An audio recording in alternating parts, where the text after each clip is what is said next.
ओम शांति। ओम शांति। ओम शांति शांति। परमपिता परमेश्वर और हम उनके बच्चे स्वस्थ, मस्त, निर्विघ्न, हमेशा हर्षित, क्योंकि वो हमारे साथ रहता है। पिछले वीडियो में आपको स्वर्ग और नर्क के बारे में दुविधा थी, भ्रम था, उसमें कई प्रश्न थे। वो प्रश्न मैंने उठाए थे और आपको अपने विवेक के द्वारा उन प्रश्नों का उत्तर देखना चाहिए, परंपरागत रूढ़िवादी विचारों से हट करके। अभी आपको मैं संक्षेप में सार में कुछ चीज़ें ऐसे बताता हूँ कि स्वर्ग के बारे में जो भी भ्रम था, अंधविश्वास था, वो कैसा है, क्योंकि ये भगवान वाच्य है, भगवान ने ही बताया है, भगवान ही स्वर्ग का रचयिता है। तो उस बात को बिल्कुल निश्चयपूर्वक आप मानिए और अपनाइए, ताकि अगर आपको स्वर्ग में जाना है, स्वर्ग के सुख भोग, जाना कहीं नहीं, स्वर्ग में रहना है, तो आपको उस योग्य बन जाए।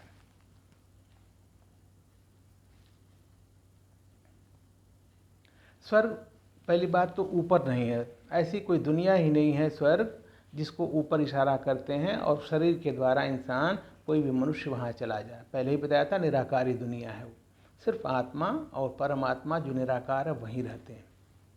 तो स्वर्ग ऊपर नहीं है। मृत्यु के पश्चात स्वर्गवासी हुआ, यह भी सत्य नहीं है। अगर हर एक आदमी स्वर्गवासी हुआ तो ये जो हमारा अभी का जो प्रारब्ध बनाया है अपने सत्कर्मों से, तो फिर तो उसका कोई अंतर नहीं हुआ। तो वो जो है, जो बोलते हैं स्वर्ग सिधारा, स्वर्ग पधारा मृत्यु प्रसाद के बाद, ये सत्य नहीं है सबके लिए जो कहते हैं।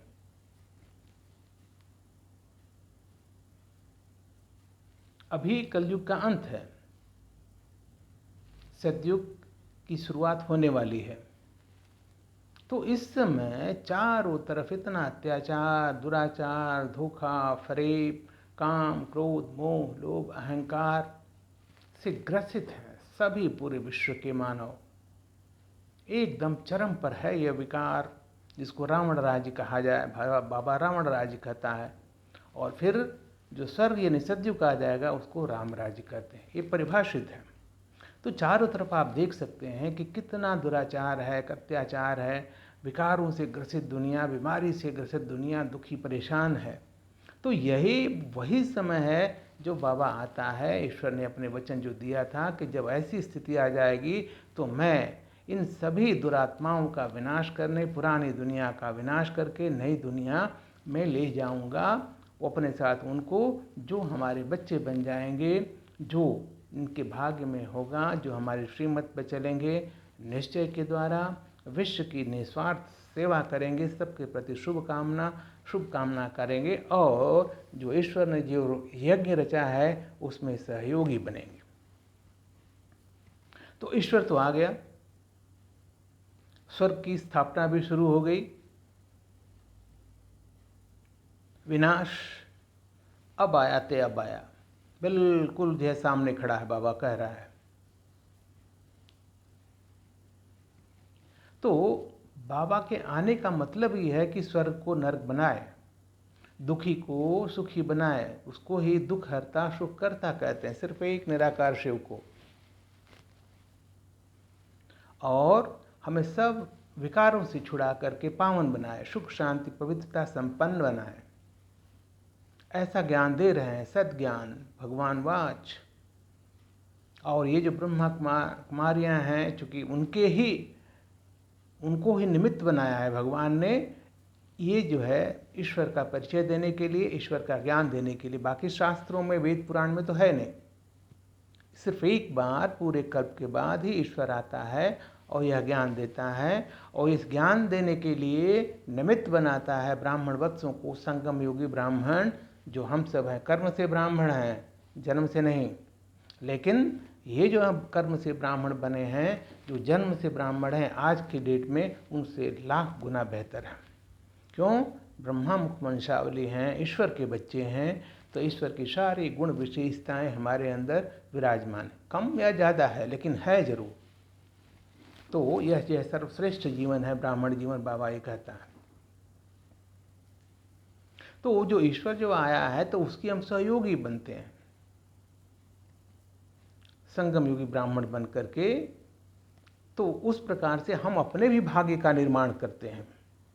भाग्य तो बन गया, ईश्वर ने दे दिया, अपना बच्चा बना लिया, लेकिन उस भाग्य को और बढ़ाने का कार्य हम ये निस्वार्थ सेवा, ईश्वरीय सेवा के द्वारा करते हैं, ताकि सर्व का भला हो, सबके प्रति शुभ कामना। हम ये नहीं चाहते ये वैसा है, वह सबको ईश्वर का परिचय मिले, सब जो है स्वर्ग की सुख भोगने के पात्र बने। इसलिए गली मोहल्ले बिना दिन समय देखे हुए निस्वार्थ भाव से बिना रुके थके ब्रह्मा कुमारी के लोग अपनी सेवाएं, निस्वार्थ सेवाएं करते हैं, सिर्फ इसीलिए कि मनुष्यों को पावन बनाने की जो शिक्षा ईश्वर ने दिया है उससे अवगत कराएं। उनके जो भ्रम हैं, उनके जो अशांत मन है, उसको जो है दूर करने का प्रयत्न करें, और कर रहे हैं। पूरे विश्व में यह डंका है, जो पूरा विश्व, पूरा धर्म ये मानता है, लेकिन अभी भी कुछ न कुछ भ्रम है। तो ईश्वर आया हुआ है हमें दुख से छुड़ाने, सुख, सर्व सुख देने, हमें देवी गुण संपन्न कराने। सतयुग में जिसको स्वर्ग बोलते हैं, हेवन बोलते हैं, जन्नत बोलते हैं, बहिश्त बोलते हैं, पैराडाइज बोलते हैं, वो सब इसी धरती पर ही है, ऊपर कुछ नहीं है। ईश्वर आके स्थापना कर रहा है नई दुनिया का, जिसको स्वर्ग कहते हैं, सतयुग कहते हैं, और विनाश जैसा मैं बोला अब आया ते अब आया। विनाश के बाद ये जो समय है आपका सबसे सर्वश्रेष्ठ युग, जिसको पुरुषोत्तम संगम युग कहता है, ईश्वर को जो पहचान लिया, ईश्वर को जो मान लिया, ईश्वर के श्रीमत पर जो चल लिया, अपना भाग्य बना लिया, वह जो है ईश्वर ने स्वयं गारंटी दिया है, मैं यानी ईश्वर गारंटी देता है कि वो आत्मा अवश्य सतयुग में यानी स्वर्ग में सुख भोगेगी। अब उसके पुरुषार्थ पर डिपेंड करता है, उसकी जो अभी की योग्यता पर, प्रारब्ध पर डिपेंड करता है कि क्या वो राजा रानी बनेगा, या फिर प्रजा बनेगा, या दास दासी बनेगा। कुछ भी बने लेकिन स्वर्ग में जाएगा, वहाँ पर किसी को कोई दुख नहीं, कोई कमी नहीं, सब अपना काम कर रहे हैं, खुश हैं, दुख का नाम नहीं, विकारों का नामो निशान नहीं, एकदम स्वस्थ और मस्त। कम से कम 150 वर्ष की उम्र है, किसी को किसी से गिला नहीं, शिकवा नहीं, संपन्न संतुष्ट, सर्व सुख सुविधा इच्छा किया वो आपको प्राप्त हुआ। तो ऐसा है स्वर्ग, ऐसा स्वर्ग की स्थापना शुरू हो गई। विनाश होना है, वो बिल्कुल जो है चरम पर है, कभी भी होगा, बहुत ही थोड़े समय के अंदर विनाश हो जाएगा। ईश्वर ने धरती रचना की जो है नई रचना शुरू कर दिया है, उसके बाद स्थापना हो जाएगी।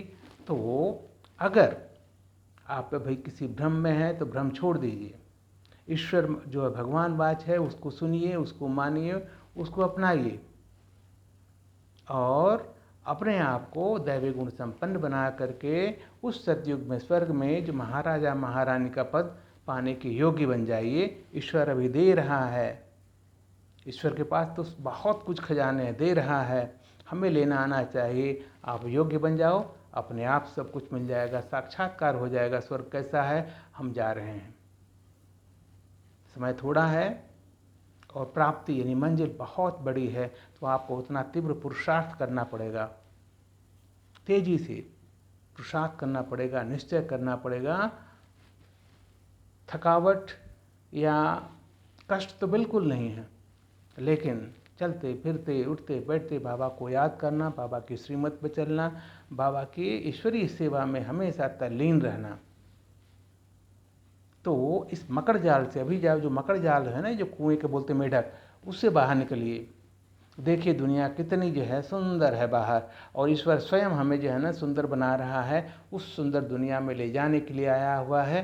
तो बिल्कुल अपने आँखें खोलिए, ईश्वर से मिल जाइए, मान लीजिए, उसकी श्रीमत पर चलकर अपना भाग्य बना लीजिए। अभी नहीं तो कभी नहीं, बिल्कुल शुरू हो जाइए। ओम शांति, ओम शांति।